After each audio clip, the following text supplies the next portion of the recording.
अस्सलाम वालेकुम।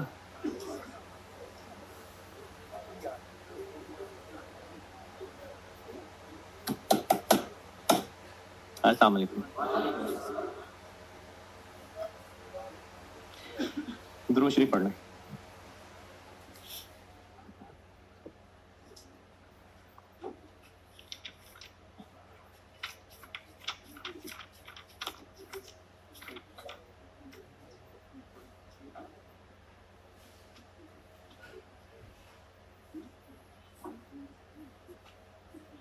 कोई आखिरी बात किसी को याद हो? नहीं नहीं, उससे पहले वो तो वैसे ही बात की थी। हाँ, वालिदैन की बात कर।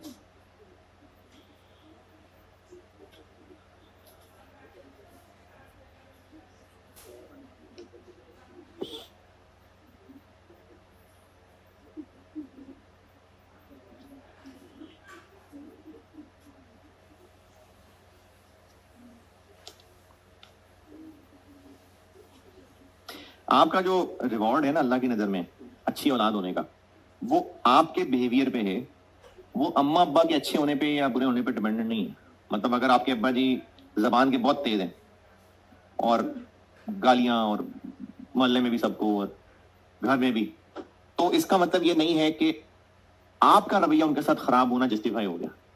अगर आपके अब्बा जी ने जिंदगी अच्छी नहीं गुजारी, घर की जिम्मेदारियां पूरी नहीं की, still he is your father. तो जो आपका रवैया है ना वालिदैन के साथ, वो इस बात पे जज हो रहा है कि आप एक औलाद के तौर पे उनके साथ ऊंची आवाज में बात करते हैं या मोहब्बत से बात करते हैं, उनकी खिदमत करते हैं या नहीं करते हैं। तो ये आपकी टेस्टिंग आपके औलाद के रोल में है। और अब्बा जी की खास तौर पे फजीलत बता रहा हूं। जैसे किसी टॉपिक के बारे में कहना हो ना कि ये टॉपिक एग्जाम का सबसे इंपॉर्टेंट टॉपिक है और ये टॉपिक जिसने तैयार कर लिया तो समझो पेपर उसका पास है। तो बस उसी तरह की एक मिसाल समझ लें। इब्ने माजा 3663 सैयदना अबू दरदा रज़ियल्लाहु तआला अन्हु से रवायत है, नबी अकरम सल्लल्लाहु अलैहि वसल्लम ने फरमाया, वालिद जन्नत का सेंट्रल गेट है, दरमियानी दरवाजा है, चाहे उस दरवाजे को जाया कर दो या उसकी हिफाजत कर लो। तो अब्बा जी की खिदमत कर लें, बहुत बड़ी बात है। एक सवाल दिया था मैंने और इन्वेंट्री चैप्टर का, और अगर किया है तो मसले भी होंगे और बहुत ज्यादा भी हो सकते हैं, थोड़े से हैं।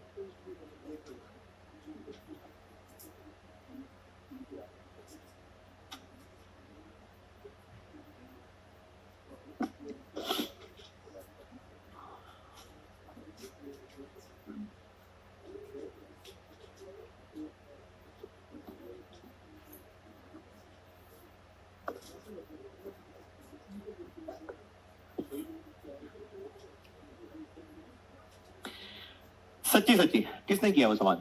इन्वेंट्री वाला। माशाल्लाह माशाल्लाह। गर्ल्स ओनली कहा था मैंने? गर्ल्स ओनली तो नहीं कहा था। कमाल हो गया यार।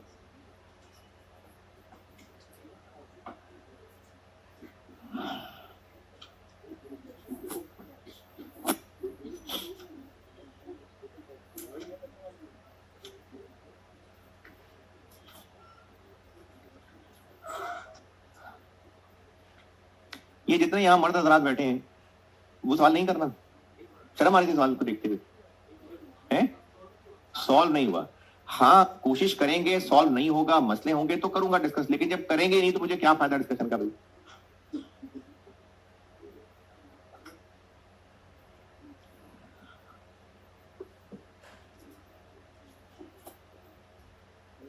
मैन्युफैक्चरिंग बिजनेस की फिनिश गुड्स इन्वेंट्री है तो उसके लिए कॉस्ट ऑफ गुड्स मैन्युफैक्चर्ड भी चाहिए होती है।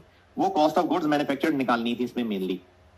कॉस्ट ऑफ गुड्स मैन्युफैक्चर्ड में आया है मटेरियल कंज्यूम्ड, तो मटेरियल कंज्यूम्ड के लिए आपको पहले परचेजेस का डाटा दिया है, वहां से मटेरियल कंजम्पशन निकालनी, फिर डायरेक्ट लेबर और डायरेक्ट जो एफओएच है उसको प्रोडक्ट वाइज बांटना था। इसलिए मैंने इस चैप्टर के बात करने को कहा था कि कुछ खर्चों को अगर बांटना पड़े तो कैसे बांटें, इसलिए मैंने एफओएच की बात करने को कहा था। अच्छा सवाल है, अगर करेंगे तो बेटे फिर फायदा ना डिस्कशन का। किस किस ने नहीं करना है ये सवाल? नहीं करना? किस किस ने इरादा है नहीं करना है सवाल? अच्छा ठीक है। किस किस ने अगली टाइम के लिए रखा हुआ है सवाल को? कोई नहीं करना है ये सवाल डिस्कस के नहीं करना। जिन्होंने वाकई करना है आप आज कराएं सवाल को, ताकि मैं कल इसको डिस्कस करूं। अगर नहीं करना तो बेटे फिर डिस्कशन जो 10 लोगों ने किया वो कुछ अलग अलग पूछ लेते। ये कल किया हो सवाल आपने? कौन सा सवाल? Very good question. Spring 23 inventory valuation वाला चैप्टर है? थोड़ा सा हिंट फॉर्मेट का। फॉर्मेट तो मसला ही कोई नहीं है, आपको करना क्या है, सवाल की रिक्वायरमेंट क्या है? फिनिश गुड्स इन्वेंट्री की वैल्यू चाहिए ना, तो आपको फिनिश गुड्स इन्वेंट्री की वैल्यू के लिए उनके यूनिट्स चाहिए, कॉस्ट चाहिए, एनआरवी चाहिए। यूनिट्स दिए हुए हैं कि नहीं दिए हुए? कॉस्ट निकालने के लिए आपको फिर वो कॉस्ट ऑफ गुड्स मैन्युफैक्चर्ड और एफओएच और लेबर पे आना पड़ेगा। दो प्रोडक्ट्स हैं, एफओएच दोनों के कंबाइंड दिए हुए हैं, उनको प्रोडक्ट वाइज बांटना भी पड़ेगा। Cost of goods manufactured, basically ये कॉस्ट ऑफ गुड्स निकालने, कॉस्ट ऑफ गुड्स मैन्युफैक्चर्ड निकालने का सवाल है, जिसमें आपको मटेरियल, असल मेहनत इसमें मटेरियल की है, जिसमें मटेरियल परचेजेस की क्वांटिटी पता है, कितना मटेरियल इस्तेमाल हुआ, कितनी फिनिश गुड्स बनाई, वो पहेलियां हैं इसके अंदर। तो सिर्फ अभी इतना कहूंगा कि फिनिश गुड्स इन्वेंट्री की वैल्यू चाहिए ना, तो आपको क्लोजिंग यूनिट्स चाहिए। दो प्रोडक्ट्स हैं एक्स और वाई, तो क्लोजिंग यूनिट्स पता होने चाहिए और इनकी कॉस्ट और एनआरवी पता होनी चाहिए। ये सवाल की प्लानिंग शुरू हो गई। एनआरवी दी हुई है, कुछ नॉर्मल है, कुछ डैमेज है, कॉस्ट निकालनी पड़ेगी। कॉस्ट निकालने के लिए चलते हैं पीछे कॉस्ट ऑफ गुड्स मैन्युफैक्चर्ड। इस कॉस्ट ऑफ गुड्स मैन्युफैक्चर्ड में आपको मटेरियल कंज्यूम्ड, लेबर, एफओएच, ये तीनों फिगर्स कैलकुलेट करनी पड़ेंगी, और ये है जो इसमें अच्छा पॉइंट है। तो हमें कॉस्ट ऑफ गुड्स मैन्युफैक्चर्ड निकालनी पड़ेंगी एक्स और वाई की, ताकि इनकी कॉस्ट निकले और एनआरवी से कंपेयर करके फिर हम क्लोजिंग यूनिट्स की वैल्यू निकाल सकें। ये अप्रोच है सवाल की। अब इसमें जो अच्छी अच्छी चीजें थी वो मटेरियल कंजम्पशन निकालना, एफओएच को बांटना, लेबर लेना, और एक बड़ा ही कमाल पॉइंट था कि आपको कितनी गुड्स मैन्युफैक्चर हुई उसके यूनिट्स रिवर्स चल के निकालने पड़ने थे। जितने यूनिट्स मैन्युफैक्चर हुई वो गिवन नहीं है, वो रिवर्स चल के मटेरियल से निकालना पड़ेगा। ये अच्छी कैलकुलेशन थी, तो वो आप बेटा करके आएंगे तो डिस्कस करो। देखो पूरी मेहनत की हो ना, और मुझे सारा सवाल भी डिस्कस करना पड़े खैर है, लेकिन मेहनत ये ना हो कि मैंने किया था मुझसे नहीं हुआ, नहीं, ये नहीं करे। तो सारी एफर्ट फिर से करके आए ताकि मैं कल इसको डिस्कस करूं।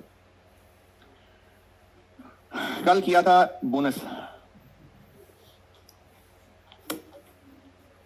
इंडिविजुअल बोनस प्लान बता रहा था, और इंडिविजुअल बोनस प्लान ना मेनली जहां टाइम रेट सिस्टम हो ना वहीं होता है, यूनिट्स में उतना ज्यादा इसका काम है नहीं। अच्छा, वो कल क्लास में किसी ने कहा था, मैंने बोल तो दिया था हाँ ऐसे कर सकते हैं कि 300 यूनिट्स पे वेज रेट और लगा लें और 80 पे और लगा लें। तो नहीं, ऐसा करिएगा नहीं, बोनस को अलग ही रखिएगा। जहां तक ओवर टाइम वाली बात थी ना, ओवर टाइम, वो दोनों तरीके ठीक थे कि नॉर्मल आवर्स पे अलग रेट लगा लें, ओवर टाइम पे अलग रेट लगा, या फिर सारे आवर्स पे बेसिक रेट लगा के ओवर टाइम पे प्रीमियम लगा लें। लेकिन बोनस एक अलग चीज है, उसको अलग ही रखें। यानी सारे के सारे यूनिट्स जो कि 380 थे शायद, इन पे वेज रेट वही लगाएं जो सबका तय है। बोनस को अलग लिखिए, बोनस कैलकुलेशन आप अलग ही रखने की आदत रखिएगा। ये बोनस और है और क्वालिटी वाला बोनस और था, तो ये बोनस को अलग अलग ही रखें। ये ना करें कि 300 के ऊपर 250 रेट और 200 रेट और 80 के ऊपर 250, ऐसे नहीं करें। बेसिक वेजेस को अलग रखिए और बोनस को अलग रखिए। कल मैंने इस सवाल पे एंड की थी क्लास, इसमें से या इससे पहले किए हुए में से कुछ पूछना है तो बताएं।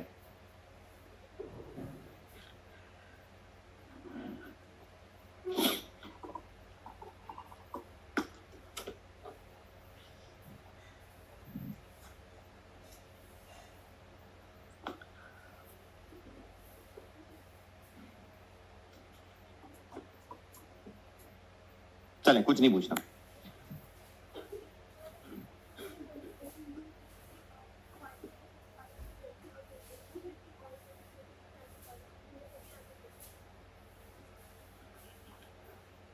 दोबारा बताएं। 80 इंटू 250,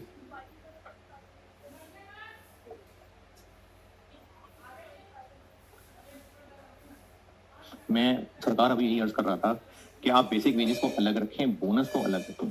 कैलकुलेशन तो ठीक है वही आएगी, वो कल भी यही बात हुई थी, लेकिन बोनस को बेटा अलग रखो। बोनस कैलकुलेशन अलग, क्योंकि आपसे नाम लेके अलग से भी बोनस पूछा जा सकता है। तो अगर आपने सारी कैलकुलेशन शुरू से रखी ही ऐसे याद होंगी ना, तो बोनस की अमाउंट पर कैसे निकालेंगे? तो इसलिए बोनस आ जाए तो उसकी कैलकुलेशन अलग रखिएगा। अच्छा, ये मैंने कल इंडिविजुअल बोनस प्लान की हेडिंग देके एक पीस वर्क कहा था, पीस वर्क बस उतना ही बहुत है। अब आते हैं टाइम रेट पे। इसमें बोनस की कैलकुलेशन ज्यादा इसमें रेलिवेंट होती है।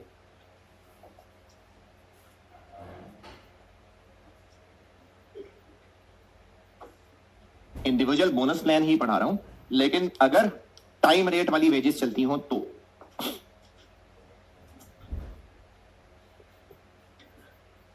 अगर टाइम रेट वाली वेजेस चलती होंगी ना तो इसमें फिर क्वालिटी बोनस उसमें भी हो सकता है, लेकिन काम अच्छा करने का जो बोनस होगा वो होगा टाइम सेव्ड के ऊपर। अब वो टाइम सेव्ड कैसे निकालना है वो मैं आपको सवाल से सिखाता हूं।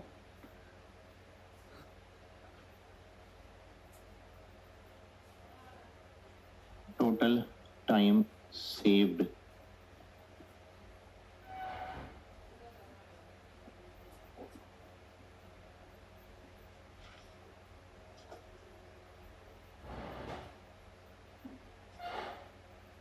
बोनस का ना पर आवर रेट एग्री हुआ होता है कोई, और जितना टाइम वर्कर ने बचाया, कैसे बचाया वो सवाल से सिखाता हूं। उस टोटल टाइम सेव्ड के ऊपर फिर उसको बोनस मिलता है। फार्मूला लिख देता हूं, लेकिन आपको ये फिगर्स के साथ ज्यादा बेहतर समझाऊंगा। फार्मूला बाहर लिख देता हूं। टोटल टाइम सेव्ड निकलता है total standard time for actual output minus total actual time और एक्चुअल आउटपुट। ये आपको सवाल के साथ समझाता हूं।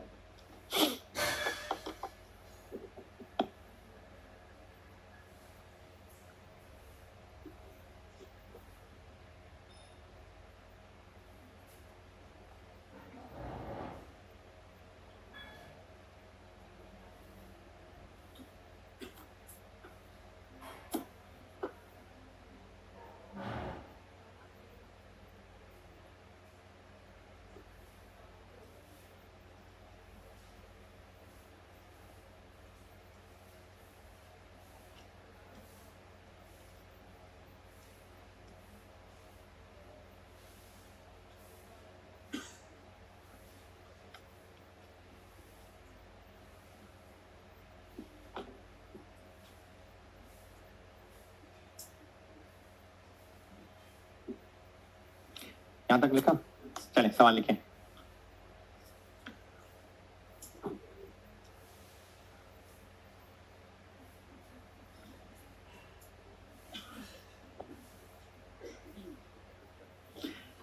Standard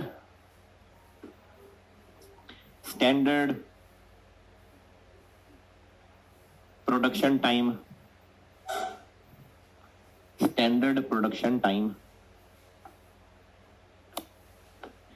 allowed per unit। Standard production time allowed per unit, ये क्या लगता है नाम से कि एक यूनिट बनाने में इतना टाइम लगना चाहिए। ये कंपनी ने एक स्टैंडर्ड सेट किया हुआ है वर्कर्स की गाइडेंस के लिए कि इतना टाइम में बनना चाहिए यूनिट। 2 आवर्स, 2 घंटे।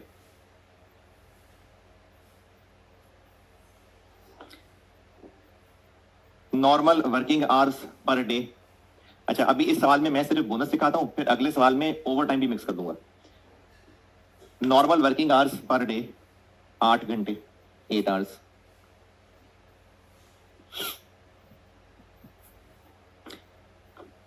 Basic wage rate rupees 300 per hour, 300 रुपए पर आवर।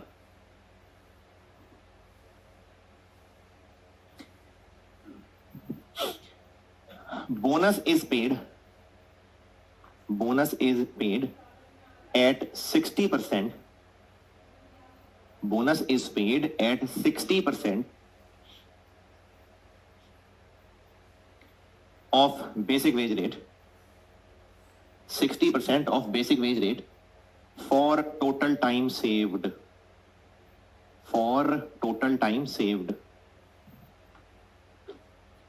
अच्छा, ये जो मैंने पूरा सेंटेंस लिखा है ना, bonus is paid at 60% of basic wage rate for total time save, इस पूरी लाइन को ना एक और तरह भी लिखा हुआ हो सकता था, ब्रैकेट में लिखें एंटिटी ऑपरेट्स। इस पूरी लाइन को ना ऐसे भी कहा जा सकता था, entity operates 60% bonus plan. Entity operates 60% bonus plan. इस बात का मतलब भी यही होता, यही क्या, 60% of basic wage rate for total time saved, ये यही मतलब होता है इसका।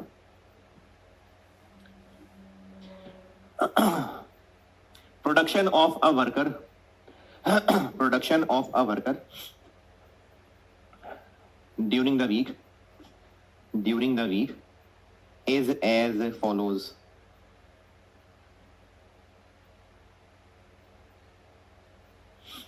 Is as follows.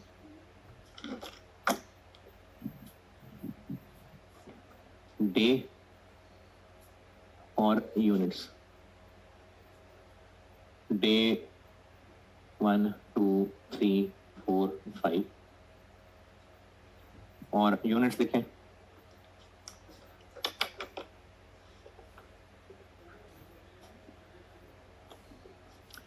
सिक्स, 9, 4, 3 और 5।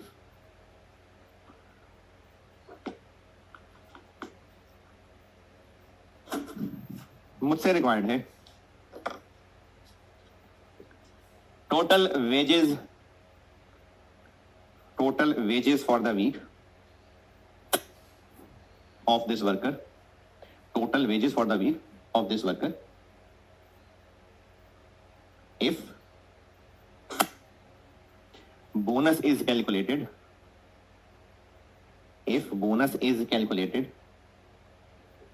on the basis of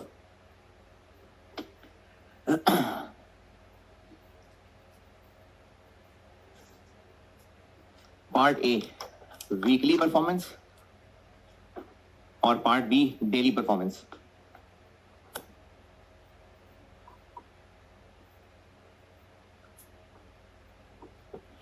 Part A weekly performance, part B daily performance।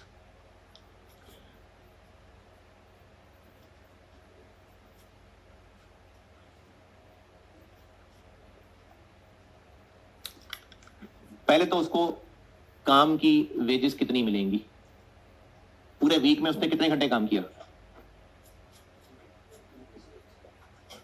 40 घंटे ना, हर रोज 8 घंटे हैं, 5 दिन हैं, 40 घंटे, और पर आवर उसको पैसे मिलते हैं 300, तो 12,000 तो उसके काम की वेजेस हो गई। बोनस मिलेगा उसको जितने घंटे बचाए, जो कि मैं वर्किंग वन में निकालता हूं, इनटू पर आवर कितना बोनस मिलेगा, इसका 60% यानी 180। जितने उसने आवर्स बचाए इनटू जो बोनस का पर आवर रेट है। आवर्स बचाए मतलब जल्दी घर चला गया, छुट्टी कर गया, आवर्स बच गए, उसने काम जल्दी कर दिया। अच्छा, गया छुट्टी के टाइम है, ये नहीं कि काम करके जल्दी चला गया, उसने छुट्टी के टाइम ही छुट्टी की है, लेकिन चूंकि वो ज्यादा काम कर गया तो घंटे ऐसे बचाए उसने कि जितना काम उसने किया है, एक्चुअल आउटपुट, जितना उसने एक्चुअल काम किया उसके लिए कितने घंटे लगने चाहिए थे, standard time for actual output, और एक्चुअली कितने घंटे में काम कर दिया। तो स्टैंडर्ड टाइम क्या अलाउ किया हुआ वर्कर्स को, 1 यूनिट 2 घंटे में बनना चाहिए, तो उसने पूरे वीक में कितने यूनिट्स बनाए,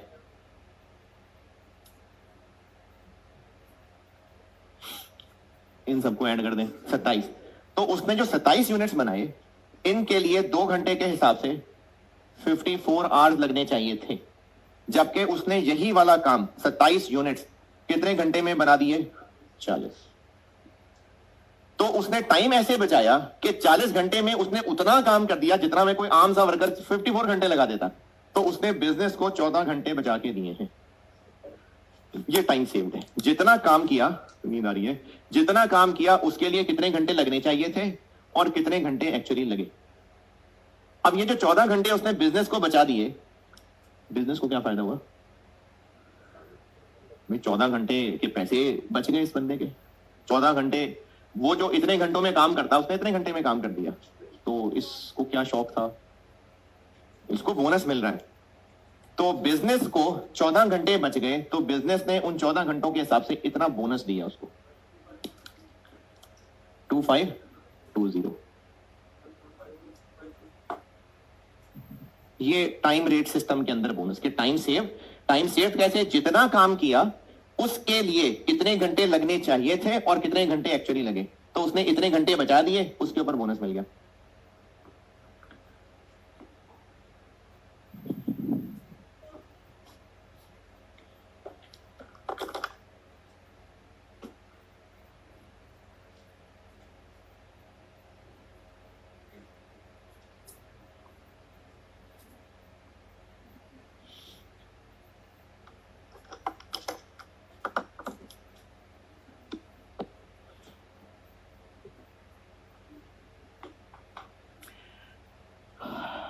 अच्छा, इस बात का क्या मतलब हुआ कि बोनस उसको मिलेगा on the basis of weekly performance, कि हमने पूरे हफ्ते का टोटल कंपेयर किया, टोटल।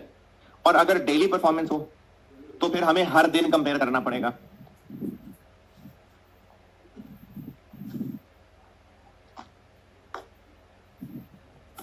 यही वाला काम अब हमें हर दिन के हिसाब से करना पड़ रहा होगा।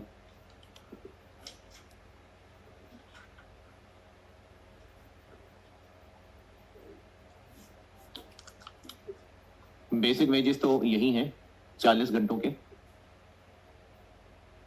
लेकिन बोनस में अब फर्क ये पड़ेगा कि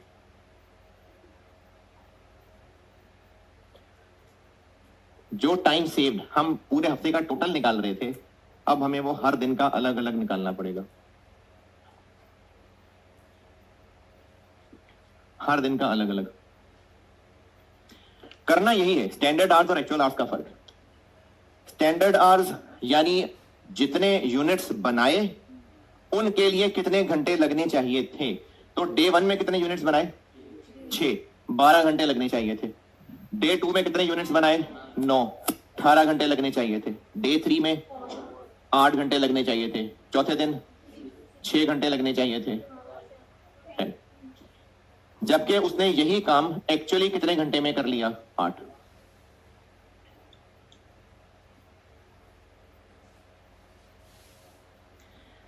पहले दिन कितने घंटे बचा दिए, 4।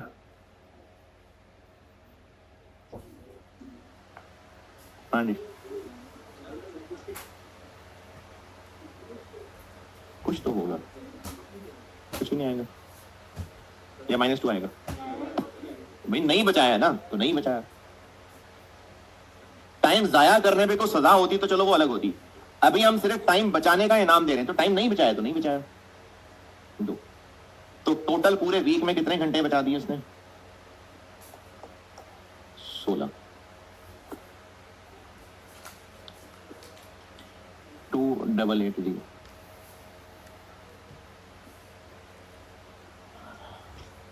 तो ये कंपनी की मर्जी कि वो वर्कर्स को वीकली बेसिस पे मना ले या वर्कर जोर लगा के उसको डेली बेसिस पे ले आए। तो ये 2 अलग अलग तरीके हो सकते हैं। सवाल वाला बताएगा कौन सी वाली पॉलिसी है, कि डेली बेसिस पे कैलकुलेशन करनी है या वीकली बेसिस पे करनी है। आंसर दोनों का फर्क क्यों आ रहा है, न्यूमेरिकली स्पीकिंग।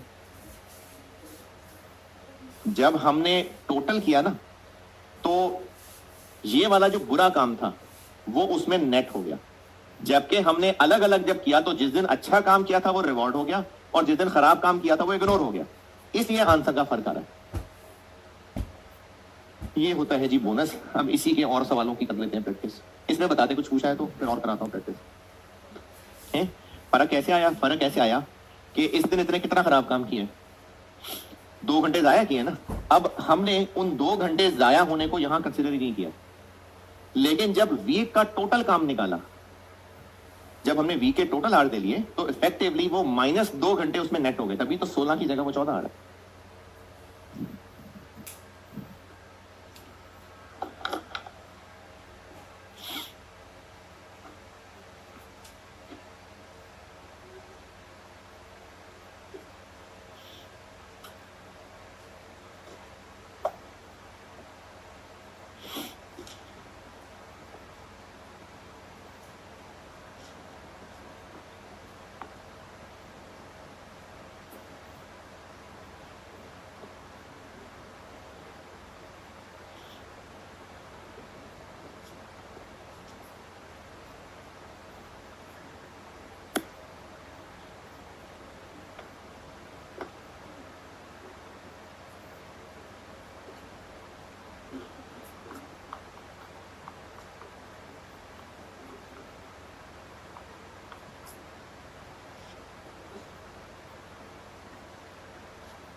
जी जनाब, नोटेड जी। हाँ हो सकता है, उसमें पीस वर्क में भी कोई ना कोई उसमें तरीका रखा जा सकता है कि भी रोजाना के इतने यूनिट्स बना के जाने, अगर इससे ज्यादा बनाओगे तो बोनस है, तो हो सकता है। डन, चलिए और लिखें सवाल।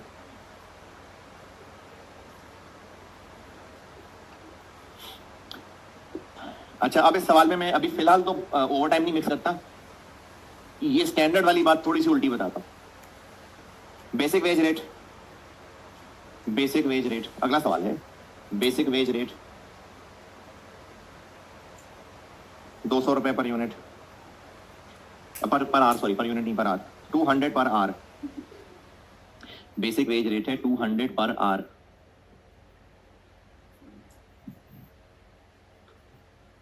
Normal working hours per day, normal working hours per day,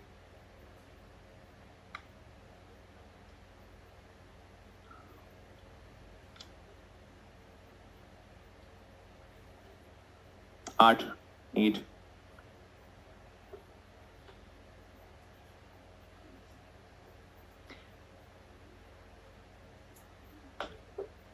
entity operates 70% bonus plan, entity operates 70% bonus plan.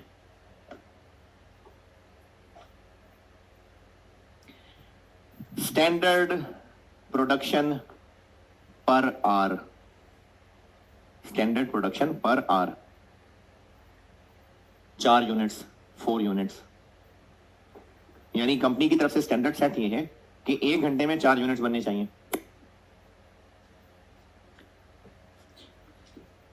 Production of a worker for the week is as follows, production of a worker for the week is as follows.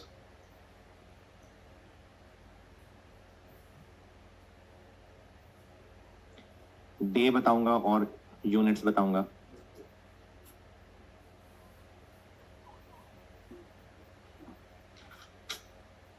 Monday से Friday days लिख लें, Monday Tuesday Wednesday Thursday Friday, और units लिखें।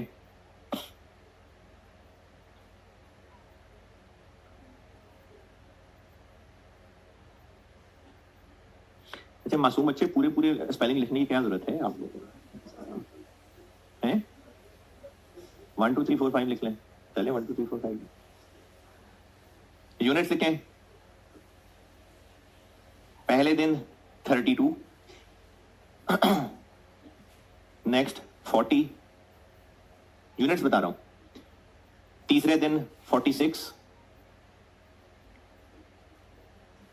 चौथे दिन 28 और पांचवें दिन 30।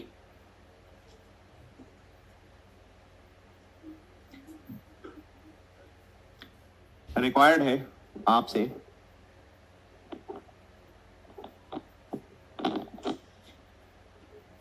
Total wages, total wages for the week, labour cost per hour and labour cost per unit. 3 चीजें रिक्वायर्ड है, total wages for the week, labour cost per hour और labour cost per unit. If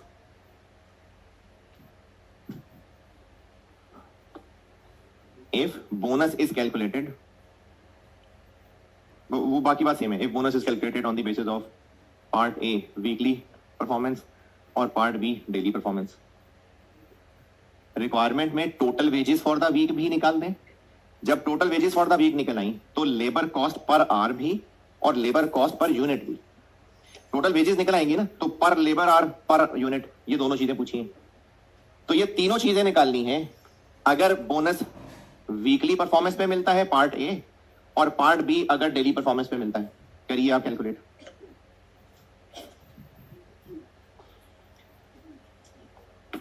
अब मैंने ये उल्टी बताई है बात, पहले मैंने बताया था 2 आवर्स पर यूनिट, अब मैंने कहे हैं 4 यूनिट्स पर आवर।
क्या 0.5?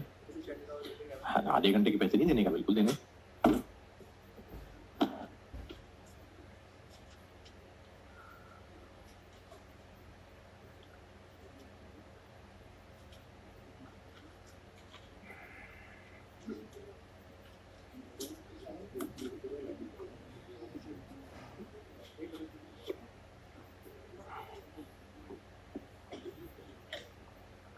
कभी क्या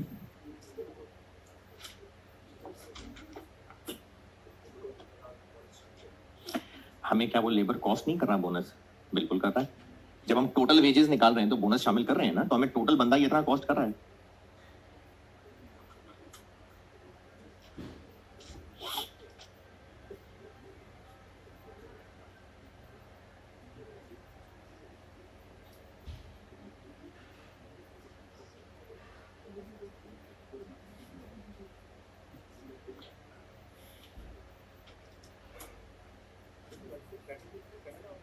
है जी? क्या? ये तो आपने सोचना है, मैं तो बता ही दूंगा, ये तो आपने सोचना है। मैं तो उसको सॉल्व कर ही दूंगा, अभी तो आपने सोचना है कि किससे डिवाइड करना है और किससे मल्टीप्लाई करना है।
हाँ जी, कितना अर्सा लगेगा?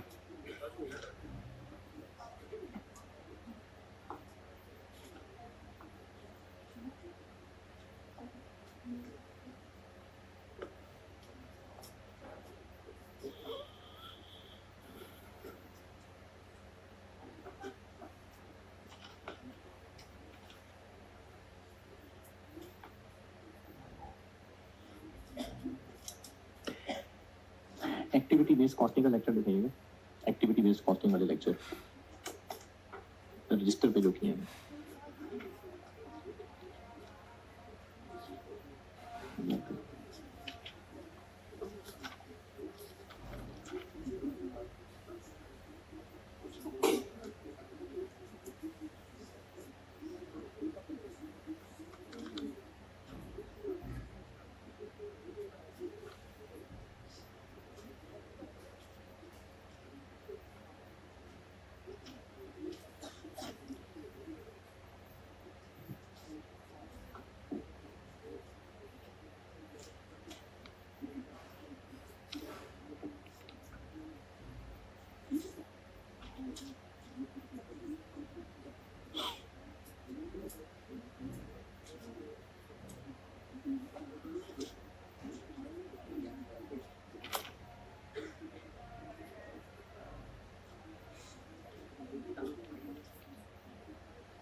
अच्छा ये ना एक सवाल एक्टिविटी बेस्ड का देखिएगा।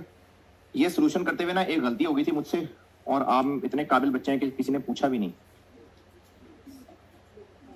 वो मैं उस वक्त सवाल मेरे ख्याल में क्लास का एंड था, तो मैंने एक सॉल्व करके दूसरे को मिटा के सॉल्व किया था और फिर आपको करने को कहा था। तो वो मुझे भी एक ऑनलाइन में एक सवाल पूछा एक बच्चे ने, तो ये तो बड़ी ऑब्वियस गलती हुई थी मुझसे सोल्यूशन में। एक्टिविटी बेस्ड कॉस्टिंग जब कराया है ना, उसमें मैंने एक तो इलस्ट्रेशन 3 सॉल्व की थी,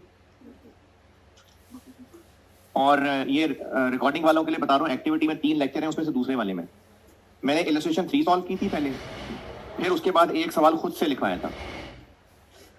वो जो खुद से लिखवाया था ना, उसमें एक गलती हो गई थी सोल्यूशन में करते हुए।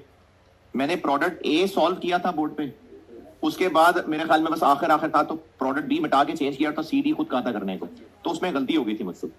आप आइए उसके सोल्यूशन में, अगर आपके पास नोटेड है तो वो गलती ठीक कर लें।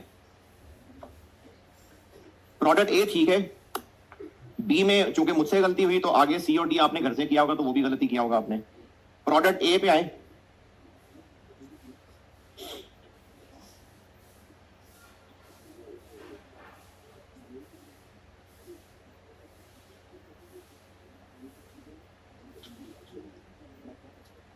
ये लेक्चर 24 था, खोले तो मैं चेंज कराता हूँ, गलती ठीक कराता हूँ।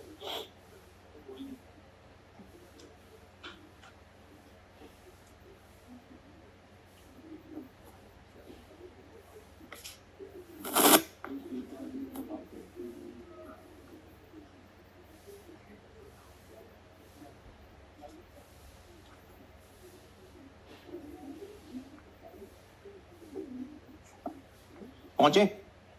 इसमें देखिएगा जो सेटअप था ना, जब हमने उसका रेट निकाला था, सेटअप का भी और मटेरियल हैंडलिंग का भी, वो पर सेटअप निकाला हुआ है। 7800 पर सेटअप है और 5500 पर सेटअप है।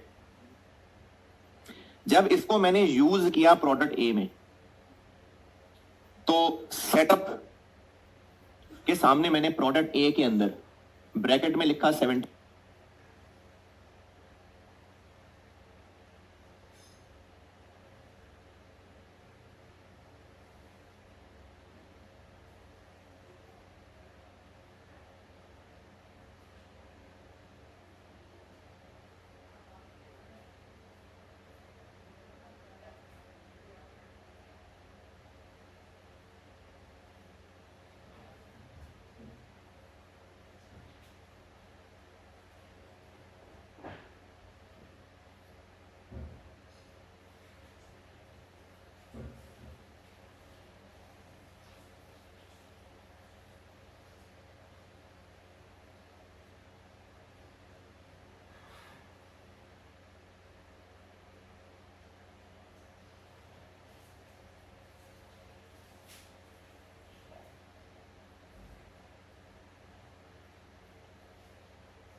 $800 मल्टीप्लाई बाय 2 डिवाइडेड बाय 10 किया। ये इसलिए किया था कि प्रोडक्ट ए बनाने के लिए टोटल कितने सेटअप्स लगेंगे, 2, तो इनटू 2 किया, लेकिन हम पर यूनिट निकाल रहे थे, हम लोग पर यूनिट निकाल रहे थे। तो इस सवाल की सबसे पहली चीज मैंने यूनिट्स बताए थे। ए के कितने थे? 10, 10 से डिवाइड किया तो अब ये पर यूनिट निकली थी, ऐसे ही है। लेकिन जब इसका सवाल बी के लिए सॉल्व किया तो मैं इसको चेंज करना ही भूल गया, और आपने भी लिफ्ट नहीं कराई और मैंने भी ख्याल नहीं रहा। पार्ट प्रोडक्ट बी के लिए ये नहीं रहेगा।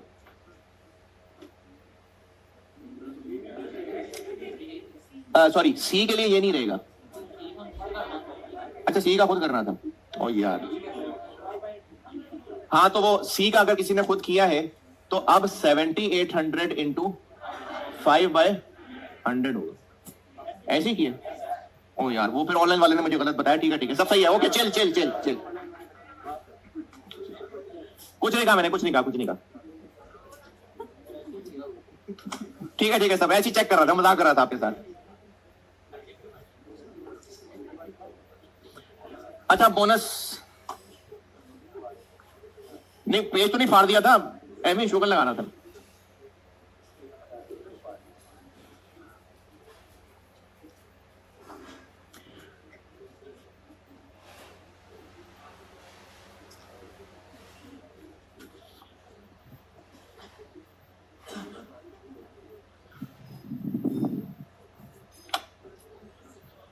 अच्छा जी, टोटल वेजेस सिनेरियो ए में टोटल इस वर्कर ने कितने घंटे काम किया, वो वही 40 ही है। तो 40 इंटू 200, 8000। बोनस, बोनस के लिए 70% प्लान का मतलब है 140 इंटू आवर्स सेव्ड निकाल लेते हैं। टोटल इसने पूरे हफ्ते में कितने यूनिट्स बनाए, 176। अच्छा, पिछले सवाल में ना मैंने आपको बताया था कि 2 आवर्स पर यूनिट, अब मैंने कहे हैं 4 यूनिट्स पर आवर, तो 4 से डिवाइड करेंगे इसको। ये 176 यूनिट्स हैं, 4 यूनिट्स पर आवर है, मल्टीप्लाई करेंगे तो यूनिट स्केयर हो जाएगा। तो ये डिवाइड होगा 4 से, कितने आवर्स, 44। तो उसने टोटल 4 घंटे हमें बचा के दिया। और अगर किसी ने ऐसे किया है तो वो भी सही है कि 4 घंटे 4 यूनिट पर आवर का मतलब है 0.25 आवर पर यूनिट, तो वो 0.25 से मल्टीप्लाई कर लें, वो भी बिल्कुल ठीक। बोनस क्या बन गया, 560, 8560। एक मैंने आपसे पूछी थी टोटल वेजेस, एक पूछा है लेबर कॉस्ट। ये लेबर कॉस्ट हमें ये पड़ रही है, लेबर कॉस्ट पर आवर, यानी वर्कर ने जितने घंटे काम किया तो हमें पर आवर कितना कॉस्ट कर रहा है, डिवाइडेड बाय 40, 214 पॉइंट, बस 214। और इसी तरह से अगर इसको लेबर कॉस्ट पर यूनिट देखना चाह रहे हैं कि हमें इस बंदे ने टोटल 176 यूनिट्स बना के दिए हैं, तो हमें इस बंदे से काम लेना पर यूनिट कितना कॉस्ट कर रहा है। 8560 को 176 से डिवाइड, 48.64। क्योंकि इस बंदे ने हमें कितने घंटे काम करके दिया है, 40 घंटे। फैक्ट्री में तो 40 घंटे ही काम हुआ है ना, ये तो 44 एक हवाई फिगर है, इतने घंटे लगने चाहिए थे तो हवाई चीज है, असल में तो 40 घंटे लगे। और अगर यही वाला काम हम डेली बेसिस पे करें तो पहले दिन उसने कितने यूनिट्स बनाए, 32, 32 डिवाइड बाय 4, 8 घंटे लगने चाहिए थे। दूसरे दिन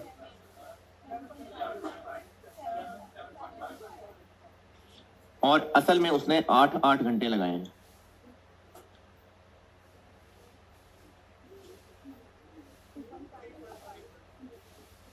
,5.5 घंटे बचा के दिए उसको। तो अब ये यहां 4 की जगह 5.5 आ जाए। ठीक है सब, चले अब सवाल लिखे, मैं इसमें ओवर टाइम मिक्स करने लगा।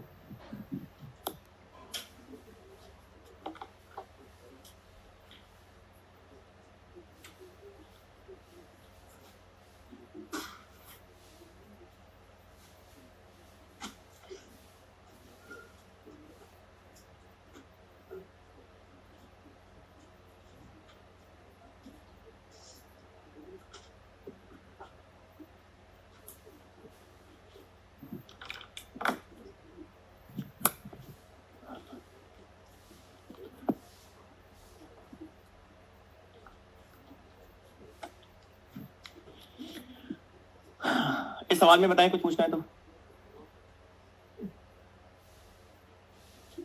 A worker produced following units in a week.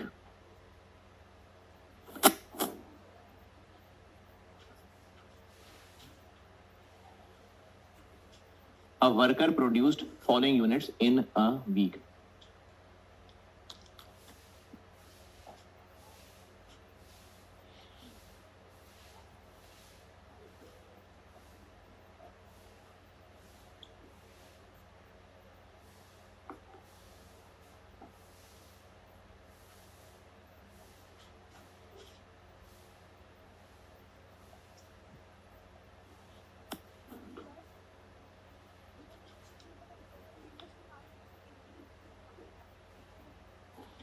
एक दिन में कितने बनाए हैं?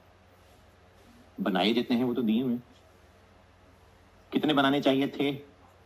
कितने बनाने चाहिए थे? फिर उससे क्या होगा?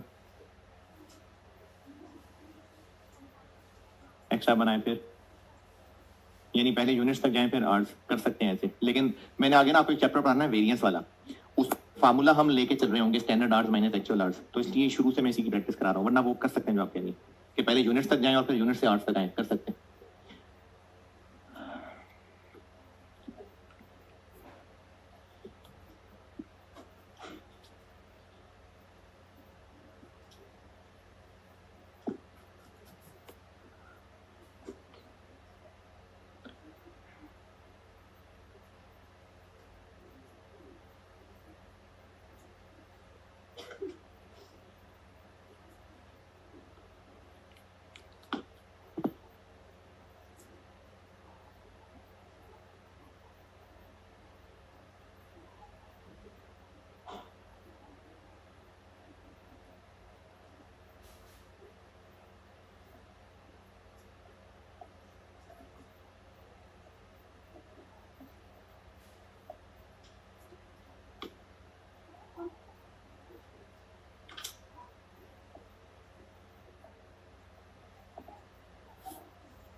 रिक्वायर्ड है हमसे मिल मिला के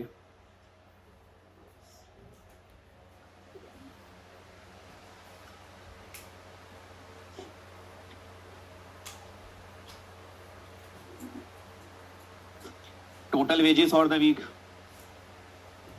सेम रिक्वायरमेंट है जो पिछले सवाल की थी। टोटल वेजेस भी और लेबर कॉस्ट पर आर भी और लेबर कॉस्ट पर यूनिट भी। अगर बोनस कैलकुलेट होता है पार्ट ए वीकली बेसिस पे और पार्ट बी डेली बेसिस पे, सेम रिक्वायरमेंट है। किससे रिक्वायर्ड है? हाँ तो ठीक है, करें, शाबाश।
क्यों?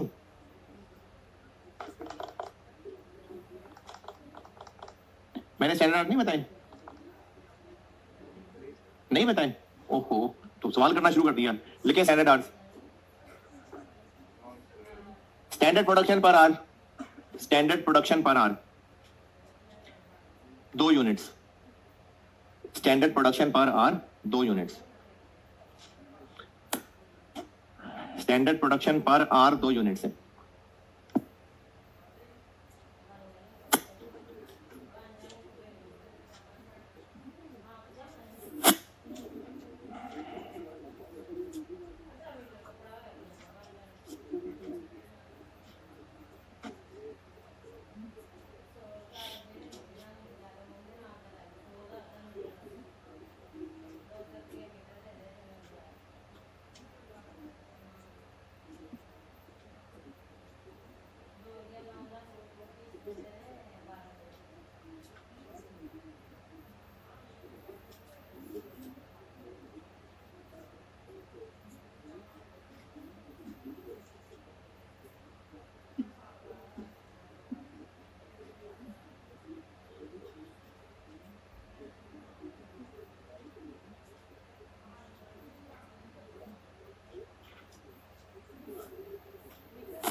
ये जो फारिग नजर आ रहे हैं सवाल करके फारिग है या वैसे ही फारिग है?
चले फिर इधर देखें, मैंने समझाना भी है तो देखें।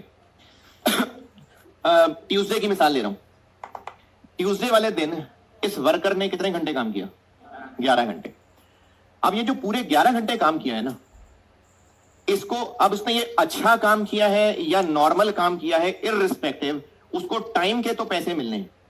वो जो टाइम के पैसे हैं उसको 8 और 3 घंटे में इसलिए तोड़ेंगे कि इसका वेज रेट और है और इसका वेज रेट और है। सिर्फ इसलिए 8 और 3 में तोड़ना है। काम 11 घंटे किया है, अभी इस 11 घंटे काम करने के पैसे और चीज है और अच्छा काम करने का बोनस और चीज है। ये दो अलग अलग चीजें हैं। ये सिर्फ 11 घंटे काम करने की मजदूरी है। 8 घंटे नॉर्मल ऑफिस आवर्स हैं, तो उनसे ऊपर अगर 3 घंटे काम कर रहा है तो वो ओवर टाइम है। नॉर्मल वाला उसका रेट है 200 और इन 3 घंटों का रेट है 240। इस पे बताएं कोई एतराज? जब हम उसके टाइम की कीमत निकाल रहे हैं ना, देखें बेसिक वेजेस और ओवर टाइम बस काम करने का रिवॉर्ड है, काम करने का सिला है, अच्छा काम करने का इनाम नहीं है। बोनस अच्छा काम करने का इनाम होता है, बोनस। तो ओवर टाइम और बेसिक वेज रेट ये 11 घंटे के हिसाब से कैलकुलेशन है। हो गई कैलकुलेशन। अब जब हम ये देखेंगे ना कि उसने इन 11 घंटे में अच्छा काम किया कि नहीं किया, तो बोनस कैलकुलेशन करते हुए एक्चुअल आवर्स में 8 लूंगा कि 11? अगर मैं डेली बेसिस पे करता हूं 11। कितने घंटे काम किया है उसने? 11 घंटे काम किया। 3 घंटे लूडो थोड़ी खेलता रहा बैठ के, काम ही किया ना। तो जब हमने ये कैलकुलेट करना है कि अच्छा काम किया या नहीं किया, तो वो इस 8 और 3 की तमीज की जरूरत नहीं है। नहीं समझे बात? अगर हम डेली बेसिस पे बोनस कैलकुलेट करें, मैंने मंगल की मिसाल ले रहा हूं ना, इसलिए मैं डेली बात कर रहा हूं। अगर हम लोग ये डेली बेसिस वाली कैलकुलेशन कर रहे हो, तो उसने मंगल वाले दिन कितने एक्चुअल घंटे काम किया? 11। कितने यूनिट्स बनाए? 26। वो 26 यूनिट्स उसने इन 8 घंटे में बनाए? सिर्फ इन 3 में बनाए नहीं, पूरे 11 में बनाए। तो जब हम उसको इस 26 यूनिट्स के ऊपर इनाम देने लगे हैं, तो उस इनाम देने के लिए 8 और 3 घंटे की तमीज नहीं है जरूरी। ये 8 और 3 अलग अलग इसलिए जानना था कि यहां पर टाइम की कीमत और है, यहां पर टाइम की कीमत और है। हो गया बेसिक वेजेस ओवर टाइम हो गया कैलकुलेट। अब जब उसका इनाम कैलकुलेट करना है, तो इनाम की कैलकुलेशन में 8 और 3 घंटे नहीं देखेंगे, 11 घंटे देखें। उसने ये 26 यूनिट्स कितने घंटे में बनाए हैं? 11 घंटे में। कितने घंटे में बनाने चाहिए थे? 13 घंटे में। तो उसने 2 घंटे बचा के दिए। बोनस कैलकुलेशन का इस 8 और 3 की कैलकुलेशन से कोई ताल्लुक नहीं। ये 8 और 3 का फर्क सिर्फ इसलिए करना है कि इन घंटों का वेज रेट और है और इन घंटों का वेज रेट और है। सिर्फ इसलिए 8 और 3 का फर्क करना था। बोनस कैलकुलेशन में स्ट्रेट बात यह है कि उसने 11 घंटे काम किया। तो बेसिक और ओवर टाइम इसमें 8 घंटों का काम है। मैंने आपको कल ओवर टाइम के 2 तरीके बताए थे, दोनों सही हैं। एक तरीका यह है कि नॉर्मल आवर्स पे अलग रेट लगा लें और ओवर टाइम पे अलग रेट लगा लें। इन 6 दिनों के नॉर्मल आवर्स क्या बन रहे हैं? 45। 5 दिन के 8-8 घंटे हैं और सैटरडे के 5 घंटे हैं। इस 45 के ऊपर 200 का रेट लगा लें। और वो जो ऊपर वाले, इसने टोटल कितने घंटे काम किया? टोटल 54। तो इसने 9 घंटे ओवर टाइम लगाया है, उन 9 घंटों के ऊपर 240 लगा लो, 2160। और जबानी बता रहा हूं, कल मैंने एक और तरीका बताया था, वैसे भी कर सकते हैं कि पूरे 54 के ऊपर 200 लगाएं और 9 के ऊपर सिर्फ ऊपर वाला 40 लगाएं। इसको मैंने ओवर टाइम प्रीमियम कहा था, वो भी सही। बेसिक वेजेस और ओवर टाइम वाली बात ओके। अब जब हम लोगों ने बोनस निकालना है ना, तो फिर इस 45 और 9 के अलग अलग करने की जरूरत नहीं है।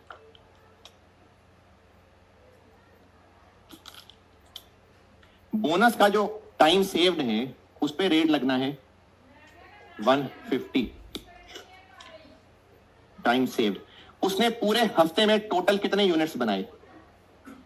140।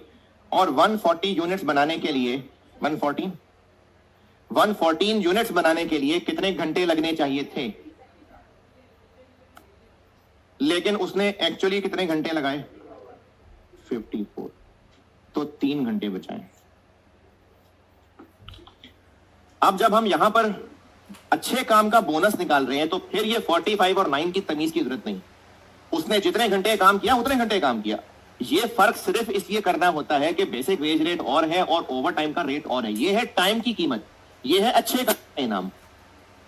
बेसिक वेजेस और ओवर टाइम काम की कीमत है, जितने घंटे काम किया है। बोनस अच्छे काम का इनाम है। तो जब अच्छे काम का इनाम कैलकुलेट कर रहे हैं, तो फिर ये 8 घंटे और 11 घंटे के फर्क की जरूरत नहीं। 3 घंटे बचा के दिए उसने और बोनस बन गया 450। Total labour cost 11610। और मैंने लेबर कॉस्ट पर आर भी पूछी थी। लेबर कॉस्ट पर आर का मतलब है कि हमें ये बंदा काम टोटल कितने रुपए में कॉस्ट किया, तो इसने हमें टोटल कितने घंटे काम करके दिया? 54। 57 सिर्फ एक हवाई फिगर है, ये असल में कुछ नहीं है। ये तो ख्याली फिगर है कि अगर टाइम नॉर्मल स्पीड से होता तो इतने घंटे लगते। ये सिर्फ एक ख्याली फिगर है। तो उसने 54 घंटे काम करके दिया है, जिसके वो इतने पैसे हमें कॉस्ट कर रहा है 21 पॉइंट। और तीसरी चीज मैंने पूछी थी labour cost per hour per unit. तो हमें इस बंदे से कितने टोटल यूनिट्स मिले, कितने रुपए में? तो पर यूनिट बन गया 101.84।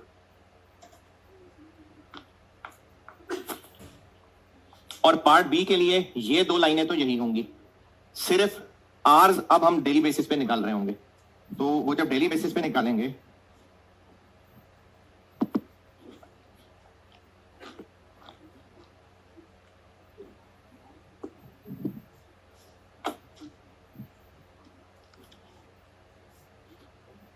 Monday, Tuesday, Wednesday, Thursday, Friday, Saturday. Actual hours कितने घंटे काम किया उसने? 10, 11, 9.5, 8, 8.5, 7। जितने यूनिट्स बनाए 22, कितने घंटे लगने चाहिए थे डिवाइडेड बाय 2? 11। इधर 10।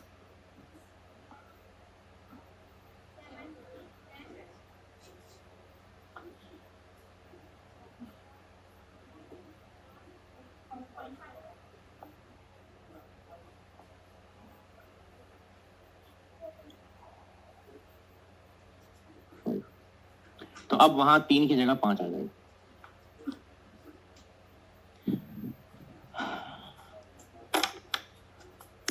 चल ठीक है जी, अल्लाह हाफिज।